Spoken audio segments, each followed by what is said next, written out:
love me, yeah, they love me. First love yourself. For that, and God we trust me. I don't trust myself. Your jewelry, I get it took. Welcome back to It Is What It Is. This episode is sponsored by Underdog Fantasy. The app is an easy way to make some cash just by making picks on your favorite players.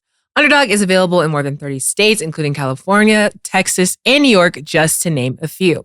Make sure to support the show by hitting the link in the bio and downloading the Underdog Fantasy app. They'll also match your first deposit up to $100, and you get a special pick when you sign up. I'm Treasure Wilson, aka Stat Baby, along with your host Cam and our analyst Maurice. Stat, Mo, what's up, baby? What's good, man? Good. Everything, what's going on? Appreciate it, yo. Thanks for filling in for me the other day, man. People loved you. I got a lot of great responses. We got to get your show up and running. What we doing, man? Listen, a lot of people ask me real quick. So it's niggas. I don't know if niggas think I'm Superman. If I can stick a gun in niggas, I don't know. I offered Maurice his own show about 4 or 5 months ago. He told me he's gonna get back to me and didn't get back to me. So all the fans is like, Cam, Mo is up there doing a good job. When you gonna give him his own show? Listen, I offered him his own show. He didn't get back to me, but when he's ready, we're gonna put it together. So our fans, listen, people, real quick, man. I take care of the people that work with me, man. I don't know why people be coming at me like this sometime, man. I put this whole shit together and everybody played their part. Everybody's put these bricks in this building to build it. I treat people good, man. I tried, Stat got a show, offered Mo a show. I tried to get OJ a show. Everybody who helped us get where we at offered them a show, but Mo, they on my back because they talking about when you gonna give Mo a show. So tell people I did offer you a show to put your thing together. Yeah, no, so that is a fact, 100%. Thank you, and man. So literally out of respect, I was literally talking to my lady the other day, and like when you aesthetically look at y'all's show, and we had this conversation. I said, man, I think you have to build a somewhat of a professional set, right? It doesn't have to be crazy or not like that, but whatever space, you got to control it, have it, and it has to look right. That's just me. You know, you want something to look right, and you want to be like well thought out and get going. And so that's on me. You know, I didn't follow up and get back with you, but 1,000% you said, hey, man, let's do a show together. And I have like some real good ideas on directions I want to take it, but 1,000% you did do that. Thank you, man. And we're looking forward. The opportunity is still available whenever you're ready, man. Yep. Okay, so we're going to start with Nick Saban. So he spoke at a congressional hearing about NIL. He said, all these things that I believed in for all these years, 50 years of coaching, no longer exist in college athletics. So he shared something that his wife said, where she said, all they care about is how much money you're going to pay them. They don't care about how you're going to develop them, which is what we've always done. So why are we doing this? Basically stating that NIL is making players only care about money. Do you guys find these comments by Nick Saban hypocritical, or do you think that this is a valid point? Nah, you know, the first thing I'm gonna say, that's a bunch of bullshit. And the reason I said I can sort of back it up, right? If you all remember back maybe week 2, 3, 4, 5, when we were talking about his buddy who was in Congress, who was fighting the NIL fight and trying to go for rule changes, and we were making jokes like, you know, he's Nick Saban's childhood buddy. And I'm pretty sure that somebody remembers that episode from way back when, and they can grab the congressional member's name or the senator's name who comes out of West Virginia. This was like the start of it all, because he was probably getting Nick on the phone, and Nick was seeing that the landscape was changing. He's seeing Deion Sanders plastered all over the TV, where traditionally for the last 10 or 15 years, he had always been the guy. And he just started to see that players now demand a level of respect, or they have negotiating power. And I've always said this like many moons before, that if you start off giving somebody nothing, when the person who's been getting nothing starts to ask for something very slavish, you'll think that these people are tripping when they start negotiating their value. And then when he tried to throw it on his wife, when he was actually talking to Congress and he threw it on his wife and like, oh man, this thing isn't what it used to be. Like for the past 10, 15, 20, 30 years, Nick, these guys have been taking the field and they've only made you fortunes, right? They've put you in a position to buy uber amounts of Mercedes dealerships, Ferrari dealerships. They've done right by you. You've done right by them. But there is no economic system in the world where you can put people to work or make them go to work where you generate billions of dollars where you're not compensated accordingly. And I just think it was a bullshit statement. His peers will respect him for saying that, and all the people who want the college system to stay in place the same way, they'll respect it. But where he'll lose respect, and where I think it ultimately counts, is the guys who he coached for his whole entire career. Dudes that sit back and say, motherfucker, you got some nerve. You've made tens of millions of dollars, hundreds of millions of dollars off of us and off of our labor. And now that these guys want to negotiate a different position or get value for what they want to do, now you want to shame us at the highest level. You're almost like you're really cheating. You're getting out of the stage of college football. You're walking on to from a legislative standpoint. You're going to speak and woo guys in this legislative body to leverage your power to suppress the guys who basically make you who you are. And I really don't respect it. And I'll wait to hear from y'all. But that was like my thoughts on that whole Nick Saban situation. Look, I couldn't have said it better. That's what I was going to say, actually, is that, after you made your tens of millions of dollars, you're complaining. It's because you can't control niggas no more, because not only NIL money, niggas don't got to put up with it for 4 years like they had to. So, you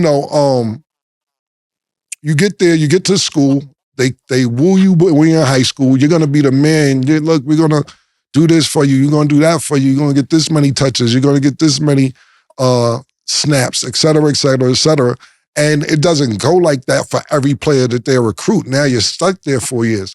So now not only are you getting NIL money, and that's a problem for Nick because niggas is making money. Also, you could get out of there. You could jump in the portal. So now you sitting there saying, this nigga came to my house and told me and my parents some bullshit. I was going to be that nigga. I didn't play half the season. I didn't get the snaps I was supposed to go to. Pardon me. Matter of fact, I'm going to LSU. I've been talking to them niggas anyway. I'm going to give them niggas a shot. So not only are you getting NIL money as far as colleges are concerned, you don't even have to stick around anymore at the school you were at. So Nick Saban, this is beyond his control, and he can't figure it out. I got friends like that when it comes to music. And not necessarily friends per se. I have people that I know or that I used to be cool with, or whatever kind of relationship you want to have me and them have at the moment. But they can't figure streaming out. When CDs went out of style, they like, all this streaming shit, niggas got to pay $8 for the month. I remember the CD cost $8. And it was $19.99 for the CD. Now, streaming $8, you get all the motherfucking music, and we ain't even making no money. And I get them to a certain extent, and I understand it, but you're not figuring out how to move forward because we're not going back to CDs. I mean, you could if you want to play it on your PlayStation, or you want to be nostalgic, or if you want to buy a record player and say, I got some nostalgia, et cetera, but just not figuring out how to work with the new world. You're just complaining about what used to be instead of figuring out how to maintain in the new world. And when it comes to Nick Saban, he made so much money that he like, whatever, I'm tapping out. I'm not even going to try and figure it out. I don't give a fuck. I'm good. And now I'm going to sit here and complain about how kids are making money and they're not learning and they're not putting the practice in and so on and so forth. And want to downplay everything when the light is starting to shine on Deion Sanders and others. And I'm not just saying Deion because we know Deion, but Mo, you sent me something yesterday where, and I'm not sure we're talking about on this show, but how 50% more students are Black going to Colorado this year or something. Yeah. And, I remember last year, I think the town that school was in was like 1% Black. But because Deion is there and the attention is there and it's not necessarily on the schools that used to be, you got a problem with that. Instead of saying, you know what, I'm going to compete. I'm going to figure this shit out. Fuck that. And I'm not accusing Mike Krzyzewski of that because Mike Krzyzewski, also Nick Saban, they're in their 70s. They're getting older and the game is changing. But they like, yo, man, I ain't trying to figure this out. Like, I give Coach Calipari, and when I say Mike Krzyzewski and Coach Calipari, I'm referring to college basketball at the moment. Because Calipari been dealing with one and dones for like 10 years now, if not longer. He been having to deal with niggas he know they're coming for 1 year, and they're leaving, and he may not win a bunch of championships, but he figures out how to try and stay ranked, how to stay relevant, how to stay in position to stay on television, et cetera, et cetera, et cetera. That's the game we in. Even with Mike Krzyzewski, to my opinion is, okay, he was getting older, et cetera, but a lot of people used to go to Duke and stay the full 4 years. The full 4 years, you could date back to, in the 90s, a lot of people stayed 4 years, but I'm talking about Duke was a school that you went to and you was like, yeah, I'm going to commit here 4 years. Even to the point where Zion wanted to stay at Duke for another year to try and win Mike Krzyzewski college title, but Mike knew what was going on. He said, get out of here, man. Go to the NBA, man. They will love you. You're going to be the number one pick. Go get your money. So I respect Mike Krzyzewski to that point because he's seen the writing on the wall, but you don't see him doing a bunch of interviews running around complaining and shit like Nick Saban has been doing. Nick Saban has been running around complaining since last fucking year about, they paying the players $1 million to go there. And if they find it a legal way to do it, then they could do it. It ain't like they cheating. It ain't like it's under the books. They're finding out how to get players money, and he was absolutely wrong about that situation. But you're sounding like a grumpy old man. You left and you're still complaining? Stop, bro. Stop. Now you want to shit on the whole college system because you're not in it anymore, and you want to find ways to pick it apart when you was very successful about it. Chill out, bro. Honestly, I couldn't agree with both takes more, but I honestly don't even find a problem with players only caring about money, if that's what he wants to call it, because a football career isn't even guaranteed. I feel like they should take the opportunity to seize that moment, especially if a lot of eyes are on them. Make as much money as you can, profit off of being your own self, regardless of just being an athlete, because some people don't make it to the league. So if they're making millions off NIL in college, let them make millions and then take that money and do whatever they want to do after the fact. So Nick Saban going back and forth with everybody about it after, like you guys said, making his own money is giving very much haterish. So he got to chill out. Yeah, and the thing about it is, if he would have said it 1 or 2 times, cool. This is almost a year, bro. Yo, relax. Nobody's even playing college football right now. It's March Madness. Guys, Mo. But I really believe it bothers him because for so long, the coaches like the Bobby Knight era, the coach was the main thing, right? And that's what everybody talked about. And the ascension of a person's success went through all of these years of coaching. And personally, I really believe, and they can say whatever they want to, but Deion disrupted college football. I don't give a fuck if people say, man, y'all need to get off of him, whatever. He's changed the industry, right? And when I think that he sees people come in the industry like this, and remember, don't forget this. Remember, he stole Travis Hunter from Nick Saban. Travis was getting ready to go down to Alabama. Then he took him and he went to Jackson State first. And that's when he really started bitching and complaining. And then from there, you'll see Warren Sapp go up there to Colorado with him. And you start to see that the value that you had from being a person, or like you can take it to music, like where a record label probably meant something at some point, and then a record label doesn't have the esteem that it used to have to. Now you have to transition, right? Yep. And it's the same thing with him. He doesn't know how to have this transition, but he think it's belittling to him and his legacy to have to negotiate money with a kid. So you try to say, hey, man, these kids don't hold the same values that I have. And that's bullshit because I've been to all of these schools talking, working with players. And when somebody brings me to their school, they basically say, man, we got some niggas here that we want you to talk to that we don't know how to talk to. And I was in Alabama, right? And so I've seen the niggas come out that program. And with all due respect to them, these niggas uneducated, just niggas who want to play football. You feel where I'm coming from? And so the holistic point of like making sure that these kids are well taken care of and well educated, y'all been not giving a fuck. That's why you put them in basket weaving and bullshit 101 and you shuffle them down the road.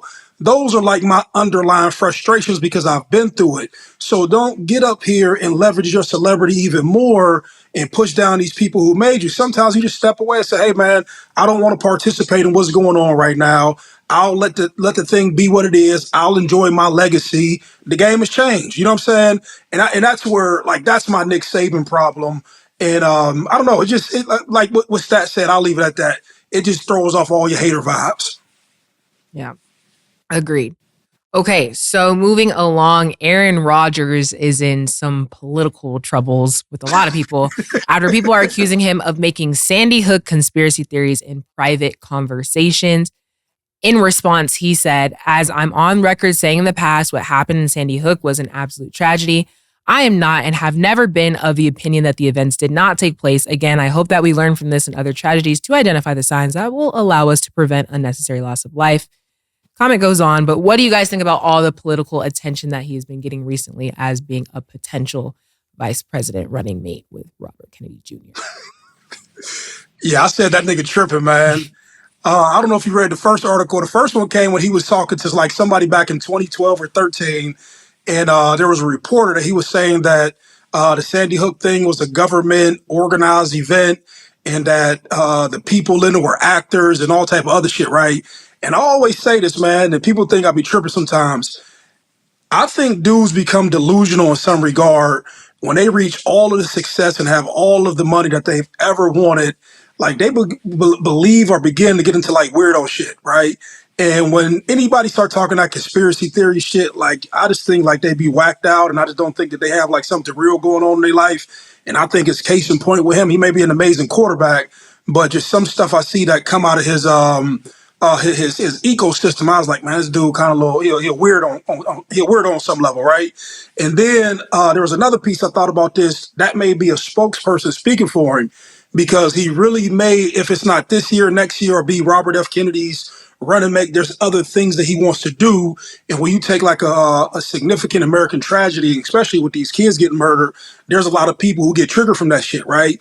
And these people will show up to every event, sort of like motherfuckers with PETA and people who have like those crazy missions, and they'll remind you when you said some crazy shit. And so I think that's somebody in this PR camp, like willing it back. But there's something more to my man Aaron. Like, God bless him, he had an amazing football career, but some of his like his point of views, and I remember the show from the other day I was talking about where he don't give a fuck. Like, you can not give a fuck, but not giving a fuck still has to have some boundaries if you plan on being an American, being a capitalist, and getting your money from people and having fan bases and all that other stuff. 100% great take, and I totally agree with you. I really don't have a lot to say on top of it. It's just that I know people that's like Aaron Rodgers that really believe Sandy Hook didn't happen. I'm like, yo, bro, what the fuck are you talking about, bro? No, it's a conspiracy, this, that, and the third. And I'm like, yo, bro, I don't know what weed y'all smoking, what mushrooms y'all niggas taking. I'm just like, yo, my nigga, some things you should just keep to yourself. Even if you believe that, keep that shit to yourself. Some things you shouldn't say. And I'm not even talking about Aaron Rodgers. I'm talking about niggas I know personally, who's big into conspiracy theories and so on and so forth. And we actually posted that on the Is What It Is page about what we're talking about yesterday on our page about, yo, Aaron, you bugging the fuck out. And you'll see people in the comments agreeing with what Aaron Rodgers said about Sandy Hook. And you like, yo, what, I mean, like I said, I'm not here to dive into conspiracy theory. This is more about what Aaron Rodgers said. And it's not really even a lot to it. Aaron Rodgers, you said it best, Mo. He has a lot of aspirations after football. That man hosted Jeopardy. He almost was the host of Jeopardy for a minute. And now he may be, he hosted Jeopardy for like a week when Alex Trebek died. So you could Google that. I think it was the host. And they was thinking about keeping him. He wants to do other shit outside of football. And when you're going to be a potential running mate for the vice president, you got to clean up all the mess you made. So when you say, yo, Mo, I don't even want to repeat what you said, but I would say the same thing. People are going to show up where you're at. People are going to cause a riot. If you sit there and run for president, you're going to lose votes in certain states. And people like Kennedy Jr. are going to be like, yo, I don't need this type of attention, man. Yo, this is crazy. I didn't know this was going on. And then they'll start curving you. I ain't know he said that. No, that nigga can't run with me. When they see all the negative attention, that niggas will turn a blind eye to you and don't give a fuck about you. But I don't really have a lot to say on top of what you said. You said a great take, and I wouldn't have said it any differently. I just think this is a nigga cleaning a mess up who may be potentially running for vice president. Yeah. I mean, all of it to me sounds like a mess because he's stepping into a completely different territory. So if, say the presidential stuff doesn't happen and he does continue to play football, you've made statements that have got outside of the sports world and have put you in a different realm. And like, one, you're not only endangering yourself, you're endangering your team because people do crazy, like people will ride off of things like this. People do crazy things. I would never want, any situation to happen just because this man is just saying things. Whether he said it, whether he didn't, the conversation shouldn't even be happening right now. Like, I don't like to be like, oh, do your job. But it's like, you're a quarterback. Like, we're expecting you to be a quarterback. All this other stuff, unnecessary stuff. And I feel like this with like women having pregnancy, like just a lot of situations, all that unnecessary stuff is not needed when we just want you to have a good game at the end of the day. And if that's not what you want, I think that's the decision that you need to decide if you want to continue to play or go a different route, because it's just so unnecessary and it's going a lot of different routes and you're messing with a lot of people. I just think it's got to stop, because all this crossover, I don't know how I feel about it. See, my thing is, though, real quick stat, and I bring it up, not to bring it up now that you mentioned that, is that's how serious it is when you're running for vice president. Because these aren't new statements. Yeah. He said this a while ago.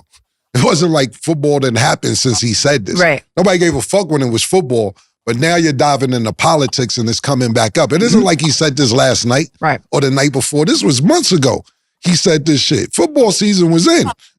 But now that it's political, niggas want to make a point about it. And I agree with you totally. Look, niggas want you to throw touchdowns, et cetera, et cetera. So when you said that about Sandy Hook and it was football season, they're like, nah, that nigga still throwing touchdowns. Chill out. It don't even really matter. That's Aaron Rodgers. But now you diving into presidential shit, niggas like, hold up, man. Fuck you said about Sandy Hook. So that just goes to show when you're winning for your team or you're a superstar in the NFL, they'll brush certain shit under the rug. When it start getting political, they'll bring your pass back up. Right. Crazy situation to be in. Aaron Rodgers, I don't know what's next for him. He's got a lot going on. I don't know. He has to solve it himself. Okay, next question. What would it take for an international player to become an American star? So we've seen it in music. For example, Drake, taking his popularity in the States. What would it take for an American sport for that to happen? Maurice first. Yeah, I thought deep about this, pause. And I was, it first started off when I was asking myself, like, why do you like American stars, right? And my conclusion or my thought that the reason that we fall in love with people is that we understand their childhood story, right?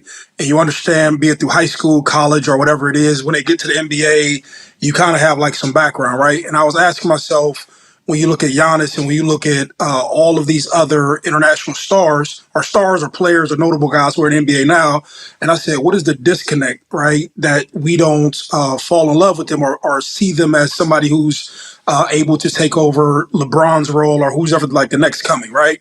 And I thought to myself, to answer your question is, I think that you can make a star, but I think it's going to probably be 10 or 15 years out. And I'll support my point right here. And the reason I really believe it is that as the NBA expands and as these guys come to America and they become stars and they make all this money, right? I think you're going to naturally have the basketball that's promoted, that's developed over there in the whatever European leagues or wherever these guys come from. I think that's going to continue to get better because now these kids have like stars in the NBA that they can look to and say, hey, I want to be like, whoever's come from my country or who's ever come from a league that I've played in.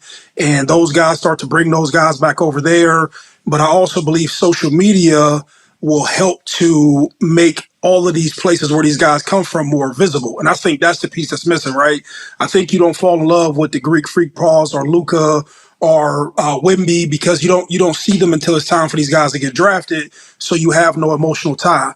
And so I believe like that, right? I think music is a bit different because music doesn't have boundaries now and you listen to it and you consume it in 1,000 different ways. And I think that like Drake makes good music, but I think he also, that kind of sits in a different box. But I think with sports in particular, I think you have to know stuff about people. And I think as they're making the game more like internationally based, I heard Gilbert Arenas said the other day, he was like, I think the league has gotten softer to open up the league to European players because I really believe like Adam Silver and who's ever board of directors or whoever they may be, I really believe that these people believe that the ball that's being developed overseas is a lot better than AAU basketball. And so I think that you shift, like you'll always get your American players just because you always have talented guys.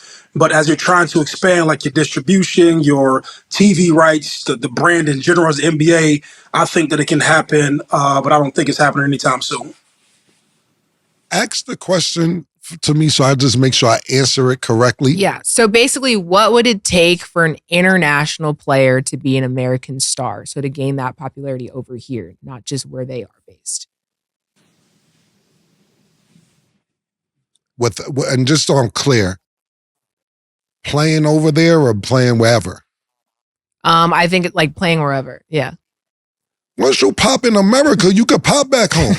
That's how it go. Dead ass. Like I fuck with some niggas back in the days named SAS from London. They were some rappers. I signed, not just me. I'm not gonna sit and act like it was me, but Jim Jones had discovered and Jewels, to be totally honest with you, had found these guys, SAS from London. They was Bloods. I didn't even know at the time it was Bloods in London. This was years and years ago. And they had visas. They was coming to America, not just with us. They worked with Dame Dash as well. And they was hot. These niggas was nice, bro. They had the London accent, but they was spitting. These were my niggas too. These are my homeboys. And they was starting to get notoriety with us. We was building Dipset. It wasn't their turn to come yet, pause. It wasn't their turn to like come out yet, but we was like, yo, these niggas is nice. We put them on a few different projects. And we was like, their visas ran out and they was catching cases over here and shit in America. And they had to go back. But I'm like, these niggas is nice. And I'm like, yo, why niggas don't fuck with you in London like how we fucking with you over here? And he said, Cam, my man Mayhem, that was one of the members' name. He was like, yo, they ain't never gonna fuck with us over there until they fuck with us over here. Once we pop in America, their niggas at home is gonna love us. I'm like, that's kind of fucked up. So you gotta think about this. It's a lot. Look at Joker, right? Joker almost didn't want to go to the parade after they won the championship. Denver Nuggets, that is. He like, parade in 3 days? No, I gotta get back home. Joker loves where he's from. He wants to be home. You think if the Joker could make the same amount of money playing basketball at home, that he wouldn't stay home? He would definitely stay home. He wouldn't come over here. If you're making the same amount of money here at home, he would stay home. Same thing with Luka, same thing with everybody else. Them niggas know once you pop here, this is where it counts. A lot of people say this, and I'm not getting into no political shit. Only reason niggas ain't ride out on us yet, pause, I'm talking about other countries, because we in debt like a motherfucker talking about America, is because of our entertainment value. We have the best entertainment in the world, whether it's sports, whether it's movies, whether it's TV. We are the capital of entertainment in the in the world. Basketball games come on, niggas are staying up to 4, 5, 6 in the morning to watch the championship because the time difference, so on and so forth, to the point where they're trying to figure out how to put NBA teams in Europe, and could we expand football teams in London? That's why every year they go over to London and play a couple games, football-wise or basketball-wise, because if they could expand it, they could, but the time travel, et cetera, is just be too much for the players. They got NBA League in Africa right now, where J. Cole was playing, and they developing over there. We are the number one entertainment place in the world, and people know that. So the reason people come here is so they could go home and stunt. Yeah, nigga. You see, America love me, nigga. Fuck is you talking about? Them niggas love me, nigga. Y'all been acting funny? Because I'll go back to Milwaukee. Giannis voice.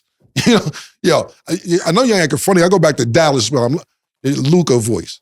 You know what I'm saying? These niggas go home in the summertime. They don't want, not saying they don't like America and they don't like, these niggas want to go home. Same thing if you played in China, whatever professional sport, outside of stuff on Marbury, he loves it over there. I'm just saying, niggas want to go home when they finish working, man. Niggas love home. So I think the answer to the question is, once you come here, you could pop shit at home. And that's why people come here to play more than anything else. And not only that, the money as well. Right. We are now joined by Mase. So what do you think it would take for an international player to become an American star? Wait a minute. Wait, Cam, what are you talking about? What you talking about? What the fuck is you talking about? Let's do it. Yo, Let's rock out. Let's rock. What's good? What's good? What's good? Pause. I come in What's listening to you What's good? talking ridiculous. Like, What am I saying that's ridiculous? Cam, you talking about like if these niggas can make the same money, they would stay home? Yes. You believe that? They go home when there's no games going on. You ain't see when the Joker didn't want to stay for the parade, he was trying to get home. Did you see the Joker here in America anytime in the offseason? Did you see him here? Did you see Giannis here in the offseason? Did you see Luka in the offseason? If he can make the same money at home, he wouldn't make that money at home. That's like... Now you not making no sense. You sound crazy. You're just trying to come in and get a soundbite. You sound crazy though. You're not even making no sense. You sound wild. you sound wild, bro. Yeah, it makes sense out of it. I'll give you a chance. I'll give you a second chance. Go ahead. Yeah, I'll give you a second chance. The first time, depending on who's listening, you know? Everybody in the background laughing at you. I'm just giving you what's going on. I'm just telling you what's going on. If I say, tell me how I sound ridiculous. Go ahead. I want to hear this. Go ahead. Yeah, I'm listening. Yeah. Yeah, if they could make this money at home, they would stay home. No, that defeats the purpose. They're not lit until they're lit in America. So even if they made the money at home, they wouldn't be lit in America. So you would still have the money, but you would kind of be corny. It's like a person who makes a lot of money, but they're not accepted where it really goes down at. Does that make sense? The whole thing is you must have came in on the second part of what I was saying and not hearing the first part. I was describing a group called SAS that I had signed on my label and how when they was in... Yeah. So you kind of slacking. You lacking right now. No, I heard that. I know SGA. But did you hear what I said about them? Yeah, I So do. then what are you talking about? Mo, what's that? I forget it. I gave him a chance. I gave the nigga a chance. Mo. It wouldn't matter until they made it in America. Mo, did I not say that? Mo, did I say that? Did I say that? He said it. I said that. Before I said the money shit, I said you gotta get lit in America before you get lit at home. I said this. You not listening. You just coming in trying to fuck with me because I look good. Pause. That's what's going on. Mo, I said that same thing he said. Yeah, go look it. Yo, did I say that, Mo? Didn't I say you not lit where you from till you get lit in America? Besides before the money shit, did I say that? Yeah. All right. He said rest that. my case. I agree with you then. I agree with you. All right, cool. We good then. We good. We good. Okay, well, on that note, we're going to go to break. And when we return, we will talk about another star with a baby on the way. Don't go anywhere. Who got a baby now? Pink horsepower. She called this thing about toxic. What's happening, baby? Baby, what's happening? Why you walking like that? That's how I walk. And then like you come on breathing on me like that. I fucking breathe to live. And like you used to be dark skinned and now you act like hella light skinned. Are you fucking blind? I'm dark skinned. What the fuck? And then like look at your beard. What the fuck is wrong with my looks beard? Stupid. What the fuck are you talking about? No, I don't even like it. The way you breathe in all of that. Has this ever happened to you? Your girl seems to be mad, angry, upset. She's frustrated. It's only one way to handle that. Pink horsepower.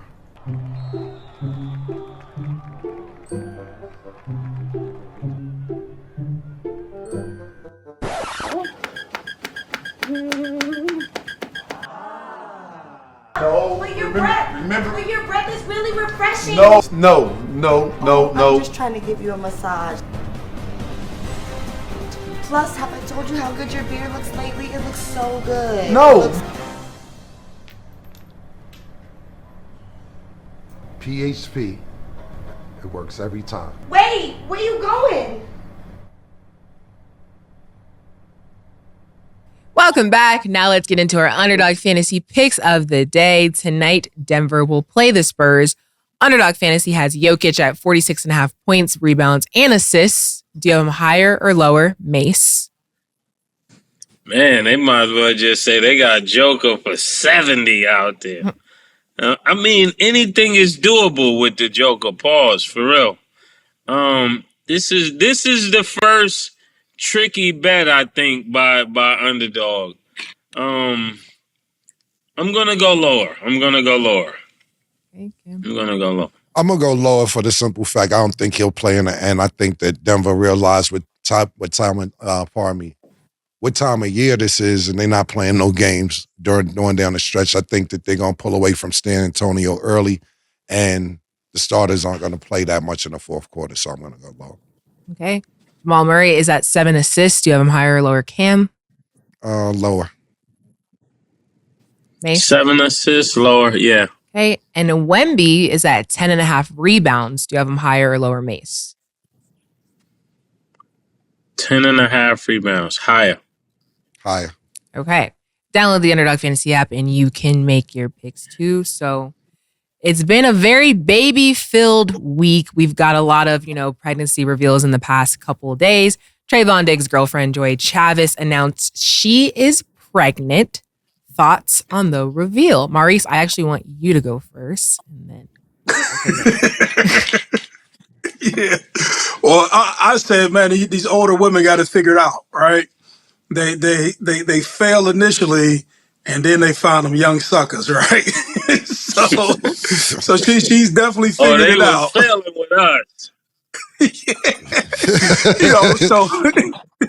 So when you look at it, hey, the headlines say, she had a child with Future, and she had a child with Bow Wow, and now she's with this young brother. He was born in '98. She was born in '88. And you would have to think that she strategically done this. And these young guys, I just think that they suckers for love. And I just be asking myself, like, man, how do you make that mistake? But, she may be doing something to the young dude that ain't been done before. And just making him feel better. But I just see like a broken heart in the near future. Making them feel like, I can't lose when I'm with you. That's nice. Is that the song, Stat? Snooze? Yeah. Yeah. What does it say? What's your thoughts, Stat? I actually don't have much thoughts. Like, one, she's really pretty. Two, they're 10 years apart. I don't think that's that crazy. Three, she's unproblematic. They're both on their third child. Congrats. That's genuinely how I feel. Hey, what y'all tell Mark Jackson? That's a very political answer. No, that's that feel like that's to the camera off. Nah, because like some other people you can tell, but like I genuinely I don't even see a problem. Like she looks good, they look good together. That's that. You said it's a third child. Who is her first two children with? Bow Wow and Future. Oh, the reaction was crazy. You saw Killer's face. I knew that was gonna get. I didn't even know that. I didn't even know that. That's why you got that. I was gonna get to it. I was waiting for you to go. Yeah, you want to go? Hey, you go. You go. You seem to know what's going on. I don't know. I just look. A lot of these topics, if it's not, to be totally honest with you, I look at the topics we get and I make sure I know when it's time to talk about games, stats, playoff picture, trades, free agency, everything analytically wise, I'm on point. I make sure I do. But a lot of times when I look at certain topics that we have, I'm like, I'm not going to pause into it because I want to give my natural reaction if I don't have to do the homework or analytics. I'd rather give my real reaction on it is what it is instead of saying, let me give a fake reaction after I study it. So I sat there and seen the pregnancy joint, and I was like, I'm going to ask questions when I get up here because it isn't a stat situation where I got to debate Mase or stat about teams or points or so on and so forth. This is just an opinionated situation. So I didn't dive into it. I was going to ask the questions when we got here. Now that I know the answers to the questions I was asking for, why do niggas is like, listen, man, why? And I don't know, maybe, it's just me. I've never really been in the niggas leftovers. I just never really been into leftovers. I don't like Thanksgiving on Sunday. I'm just not into that. You know what I'm saying?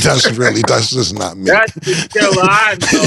You know what I'm saying? That's just not me. Now, don't get me wrong. You meet a chick with kids and just that, like, you know, I'm at an age, I ain't gonna meet no virgin. And if I do, I don't want her. But that don't mean I want the bitch that was with this rapper or this basketball player or this person or that person or this person.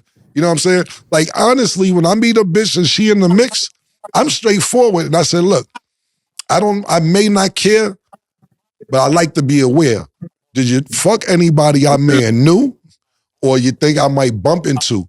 And depending on what they tell me, if it's somebody I know or whatever, I'll take the situation from there. Because I may not give a fuck. It ain't about who you fucked in the past or anything else. I just don't like being messy and mixy. I'm that nigga. So, and you hear a lot of time niggas like, yo, killer, you know I fucked her. Yeah, it's my go, nigga. It's my turn. You know, I don't really care about that. But when it starts getting mixy and messy, nah. Then when you ain't got no type, I lose respect for you. You get what I'm saying, Murder? Like, you know, you can't go from filet mignon to tuna fish. Now, don't get me wrong. You may not want filet mignon every night. Nigga like me, I can have a steak every night, but I want a bologna sandwich every once in a while. That's just me. You know what I'm saying? That's killer. So I'm just trying to say, when it's mixy and messy, I don't care. But when it's public shit, nah. And then you got to think about it, right? And I had a few females in my life that people know about. And a lot of times, if you don't know who they are, and then you know who they are because of me, you'll be like, yo, think about that, right? You'll be like, yo, look at Shorty. She over there with so-and-so. Who that? I'm just using fake names right now. Yo, that's Tamia. Yeah. That's Tamia. What she do? What she do? Oh, no, that's CAMRON joint. Oh, okay. That's what niggas know you from. Just don't know you from nothing else. But being my old joint. And then the next nigga get excited about that. I'm with CAMRON joint. Yeah, that's killer old joint right there. You know, that's my shorty now. What she do? No, that's CAMRON joint. I ain't into that. You know what I'm saying? You ain't into that. I ain't into that, man. So that's why I'm saying with Stat, I get her opinion. But once you got Bow Wow and Future, and you don't know who she dated, this is just the babies. I can't get with that publicly on that level because it's a celebrity thing. Like, you know, I can't do. But can't she in her defense, can't she meet a Russell Wilson? Because Sierra dated Bow Wow and Future. Yeah, you're absolutely right. And it's wild Russell Wilson's out here. He one of them. You know. They could go to dinner, both of them niggas, and have combos about it. Yeah, we got Bow Wow and Future old joints, right? You know what I'm saying? That's what I'm trying to say. This is exactly what I'm talking. You're right, Murder. They should all go to dinner and have a convo. Them niggas could be best friends. That's the shit that's exactly what I'm talking about. Exactly what I'm talking about. Yeah, it's mad Russell Wilsons and Trayvon Diggs out here. So, I mean, you know, if you like it, congratulations. I'm just telling you, Cam, I'm not knocking it. Yeah. I'm not just, because listen, don't get it fucked up. I dated females with 4 kids, 5 kids.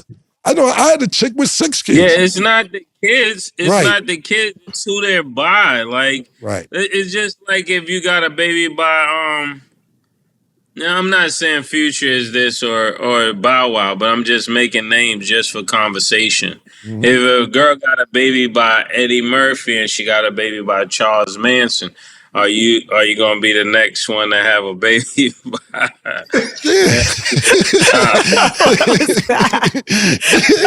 And see, Murder. That's what I'm talking about too. That's Murder. A good question, no, Murder. That's what I'm talking about too. No, but that's what I'm talking about too. Because those are 2 great names, and I'm glad you said both them names. Because when you say those 2 names, Eddie Murphy and Charles Manson, right?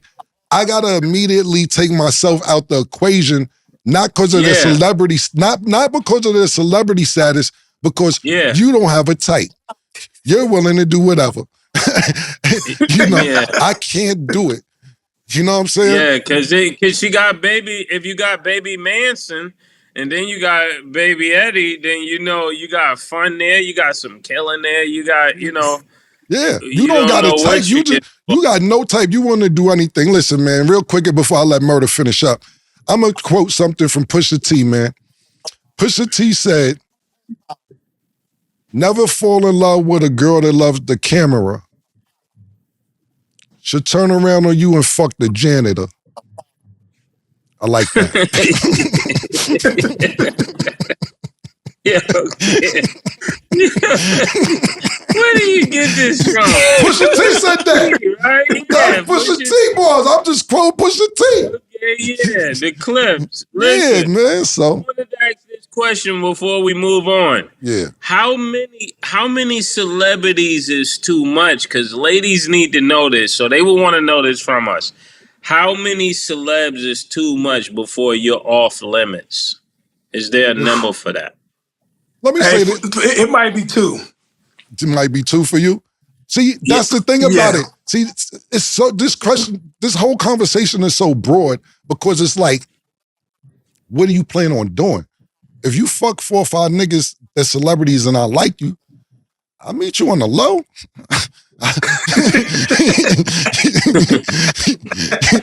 No, because I think women need to hear this. No, this is true, but see, the problem is this, Mase, and me and T was having this conversation on the way here, right? Now you got, and this is going back to Jalen Green and Drea situation. And I'm not here to pounce on the situation, so to speak, pause. But I was explaining to T, and I'm like, yo, what you got to realize is this, because it looked like, yo, Jalen Green is bugging. I didn't even know Jalen Green had a tattoo of Dre on his body. She says small, but it's like, yo, you did it though. Big or small, you did it. So what I was explaining to is this, you got to realize he's 22 years old. When you get over 30, or even over 25, I'll say 30, I won't say 25. 8 years is not a long time. So when you're 30 to 38 is not a long time, 38 to 40, so it's not really a long time. But you have to realize from 14 years old to 22-year-old is a big difference, man. It's a big difference. You're leaving middle school, going into high school, and now you're at home, have to be home at a certain time, probably have a curfew, and you're watching a girl on TV every day like, yo, if I ever go pro, I'm getting that bitch. I'm getting her. I love her. And by the time you're 22, she's available. And you get her. And your pull-out game is weak. Pause. And now you have a baby mama. That's no excuse, killer. That's no excuse. No, I'm trying to... We came out of high school looking at women that we always wanted to date. We both did them. You know?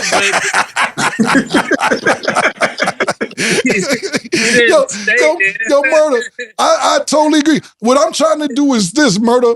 And listen, it's no excuse, but you know where I'm at right now? Right now, where I'm at is, and I'm telling you right now, this moment I'm talking about, not in life, in this moment, right now, we in the lab, and I got on my science jacket trying to dissect these niggas' brain because I can't figure it out. That's all I'm doing. I totally agree with you. I can't figure these niggas out. Yeah. So if I give you an answer, it's just me just trying to figure these niggas out. Yeah, you're right, because I got them niggas in the tank. Period, man. How many is too many for you? For me or Murder? Oh, both of y'all. Oh, murder ain't having it. Guys, Murder.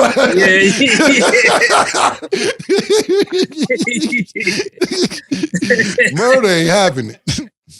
Yeah, I couldn't do it. My psyche wouldn't let me do it. Me? But if she was with another nigga, if she was with one other nigga, it's like, it's like, ever since I grew up, like I used to wear killer sneakers, right? So ever since I wore other niggas' sneakers, I just can't do that no more, you know? If they're not brand new, I don't like them. We shared each other's shit. and we shared chicks. We was young, but I dig it. We did that when we was 13 and 14. So yeah, we did that. Look, for me, like she got to be from another walk of life. It can't be like the same job like she used to be with Ford. Now she's with Buick. the nigga. Yeah, Buick. Yeah, it can't be like that. Yeah. Yo, Gotta be from a different area, you know what I'm saying? Because you can't be running into niggas like, oh, word, yeah, how you doing? Because you know niggas like that. Look, we talked about it yesterday, Mo, real quick before I give you my number. We talked about it yesterday, with same thing, and not to bring it up again, but Jalen Green. You got Swaggy P and Gilbert Arenas talking about it. Right afterwards, you don't want to deal with that. You don't want to. Yeah, you going to play ball and a nigga like, oh, shorty was in the back seat. Yeah. You don't want to deal with that. You don't want to deal with that. Y'all running up the hill, you can't even. Y'all training, running up sand hills, and a nigga say something to you, and a nigga like, word, I know you ain't talking. You know what I'm saying? It kind of put a kink in your armor as a king. Yeah. I know the old saying, it ain't who hit, it's who hit her better. That might be his mindset. Yeah, to answer your question, Mo, to me, it is a number, but it ain't about it's more about this for me, kind of what Mase is saying. It ain't about the number, because if I like you, look, this is how I really think with females, right? Because I'm not married, I'm not in a committed relationship like that and nothing like that. So the way I think is this, when niggas, I like to have fun, and until I can, but if I like you and I want to get committed, I'm doing the due diligence. I'm going to do the research. I'm going to see where you've been, who you've been with. I'm going to see if you're lying. I'm taking your your credit score. I'm doing all that if I like you.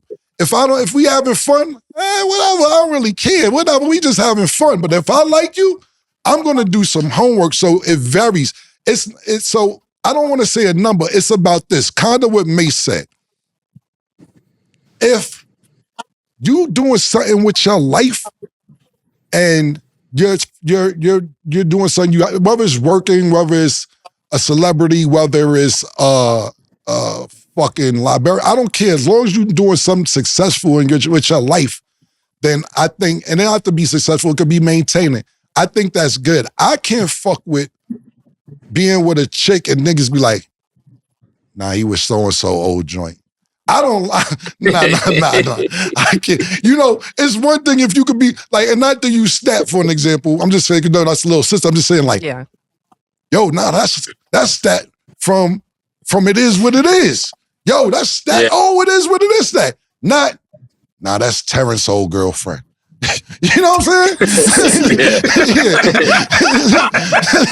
Lord, nut. Yeah, so like I can't do that. I'm not with that. I'm not being with a joint like, yo, you see me with what's the name of joint. Now if you say, oh, yo, that's shorty from so-and-so. Yo, yeah, she's doing this and doing that. Now maybe she was Terrence's old girlfriend, but you don't know her from that. You know her from this. I can rock like that. But once niggas only know you from that, I can't rock like that.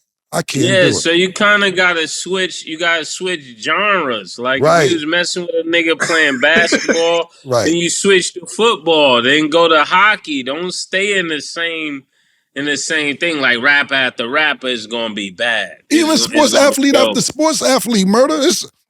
You're going to just say that you jumping from athlete to athlete too. You got to go from athlete to a nigga with a hedge fund. Yeah, a banker. You know what I'm saying? You got to go to that route. Murder, that's where I'm at with it. Like, nah, man, I can't be with somebody old joint and niggas be like, that's all you know her from. You know what I'm saying? And that's all you know her from. And another thing is, it's like if you having fun with a chick, like I said, it's different having fun and liking somebody and trying to be with them. Because I like Curb Your Enthusiasm, right? And you know, it's really dry, sarcastic comedy. And I'm gonna leave it on this note because I know we're on this topic for a minute. And I just watched the episode last weekend, and you know, Larry David in real life got like 400 or 500 million, and his friends are all rich. So So the scenario on the show that just happened, Murder, right? Let's say it's me and you, right? It's Larry and his man. And he like, yo, man.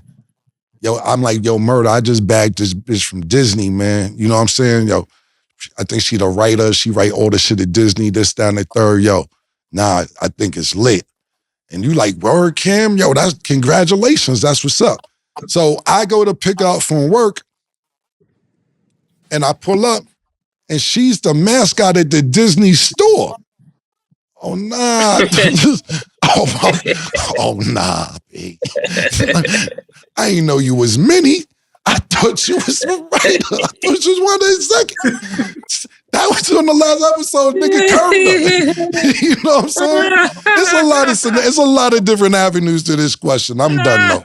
I just want to add super quick because I don't know. In this situation, the girl can't really ever win because you're gonna tie most of the time a girl to so-and-so's girlfriend because it's like even as a girl attains success, just like we automatically, like for example, Saweetie, she's still called Quavo's girlfriend even though she was rapping before she started dating Quavo and she can't help that. That's just what people recognize her as. So it's like, I knew you was going to say that, Stat. No, you didn't, Mase. Once you reach, no, because listen. Once you reach a certain level where you're in the public eye, automatically people are going to associate you as like, oh, she been hanging around him or she's done this with him. So it's like, a girl can't really do much because that's just going to be the association true. Regardless. That's not true, Stat, because I was thinking about who would be a young lady that dated multiple stars and is not looked at like that, right? But also, it doesn't even have to be, but that's my point. Like, once you reach a certain level, like, they might not even be dating. They could just be getting to know it. Like, that level, same way that you guys are going to go out and meet other women, like, I'm not going to assume because I seen you with this girl, you're dating this girl and that girl and this girl. Like, you know what I'm saying? Like, but because it's a girl, like, it's just like, oh, okay, she's with him or she's doing, like, we don't know. We just see a video and then think like, all right, they definitely got this going on, even though they might not have nothing going on. But by association or by what we've seen, we just assume that. So it's like, it's kind of a lose-lose situation. I like your take, Stat.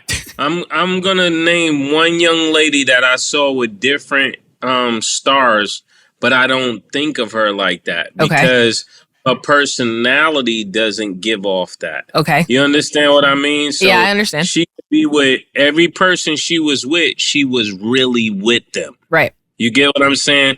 That's the difference in what we're trying to convey when it comes I guess the young lady today, I guess.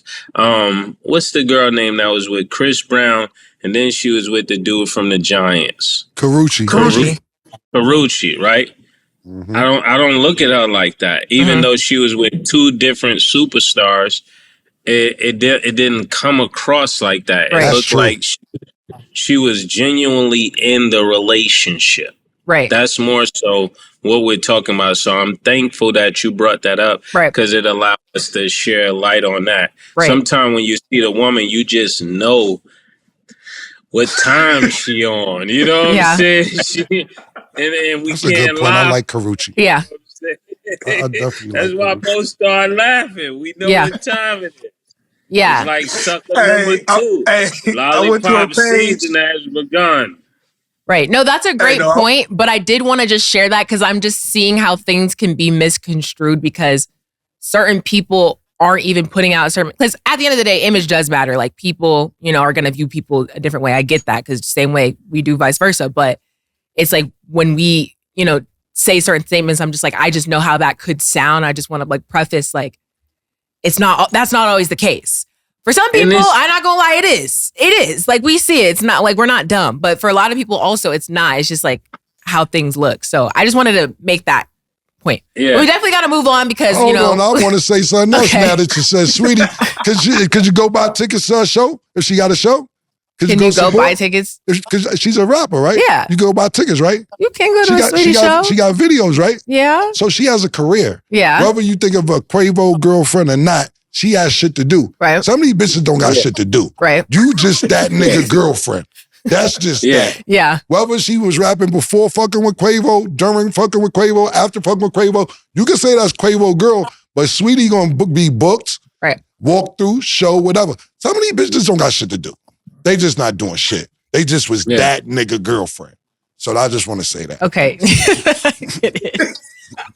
We're definitely like, this gonna have to be a continuous, because those are all really good points, and I love that everybody was able to say because there's even yeah. more girls. You think of Iggy you could go on and on. It's just basketball players, rappers. But we know that she got a rap career, and we know that she did have some hit songs out. Yeah. So you didn't bring up her name. Yeah. Okay. Got to get to the rest of sports because can't stay on it too long. So, boom. Since it's draft time, lots of young guys go through silent struggles transitioning into pro sports because a lot of people who were superstar players kind of become role players once they make it to the league. Do you guys have any sort of advice for those type of players who are used to being, top of the line, top of their class, and then kind of fall into a role and have to get their footing into a professional league?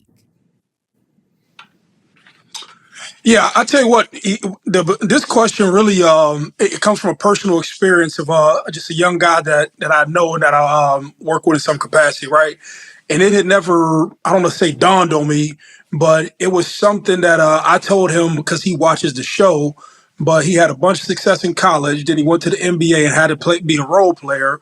And he said, man, I just didn't know how to deal with it. And so life came at him fast and he started getting involved in other shit that he didn't have no business getting involved in. And I said, man, you know what? I'm going to ask these brothers on the show. Maybe they have a different response. Like, I'll give my response after, but I don't know if y'all want to go first. And what would you say to somebody who's used to being a superstar, but then they have to fit into a role? And, I know we see it at the professional level a lot, but I didn't know if y'all had any advice for my man or just those type of people in general, because we all know them. Do you want to go, Killer, or you want me to go first? You can go ahead. Go.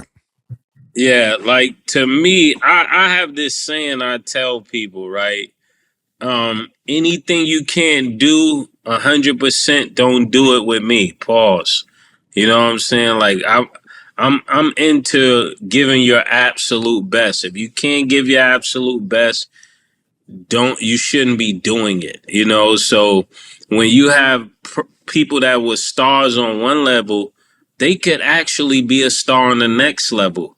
Is that they have to find a new plateau for that level. You get what I'm saying? Because if they achieved it on one level, they could achieve it again. We're watching it with the New York Knicks, right? A lot of these guys were stars in Villanova. And they're recognizing if we bring that same energy, that same pursuit to this level, because it's real simple. If you want to be the best, you got to be better than everybody else. So if they're doing 10, we're now doing 11, even though we used to do 8 every day. If we find out now niggas is doing 12, we're doing 14 because we want to be better than everybody else. So when they're used to being great on one level, they just have to get around elite players and find out what's the new like level, and then meet that level and then surpass it. They can have success at that level because we watch a lot of players come to the league like that, and some of them they turn out better later because they started working through that. And I think what's his name, the point guard for the Knicks is a great example of that. He came in, he was a star in college. He struggled a little bit when he first got in the league, and then he turned up with Dallas and then got to New York and went even crazier. Brunson. Jalen Brunson. Yep. What I have to say about it is just not going to be in the cards for everybody. Yeah. Sometimes you're elite in high school, junior high school, elementary, so on and so forth. And when you get and what happens is social media is now, it's a little different. And it might be even worse because now you got parents and these AAU places just putting up your highlights. They're not showing all the bad plays you made during the game and everything else. So you just got a highlight reel on your page of successful shit that you're doing because it's your page and your parents' page and they're paying for these clips to make you look good. And then when you get to the next level, somebody been waiting on you to bust your ass. I'll give you a great example. And he had a decent NBA career. And I'm talking about this nigga was the biggest sensation in the world coming out of high school in New York City was Felipe Lopez. And when he was that nigga, according to the basketball guys of, AAU and high school basketball at the time. And when he got to St. John's that first year, niggas didn't give a fuck about what you did in high school, and it showed immediately. And then what happened? Because he was one of them niggas before Kevin Garnett, supposed to be the Knicks wanted him before he even went to St. John's. Then when you get to St. John's, reality slaps you in the face. You're not a one and done. You're not even a two and done. Matter of fact, you're not a junior. Matter of fact, you got to stay all 4 years. And now you go to the NBA, and luckily you make it to the NBA, and you're not what you was in high school, but you figure out a way to make a career out of it. I think he played 10, 11 seasons. Same thing with Sebastian Telford. That's my guy and everything else. Yeah. But, you know, coming out of high school, you was a sensation. You took the money, you didn't go to Louisville, and you was supposed to be that guy, but it didn't pan out to be that ultra superstar. Now, I know he had a lot of situations off the court, but considering what he went through, he had a decent career for somebody who's supposed to be a superstar.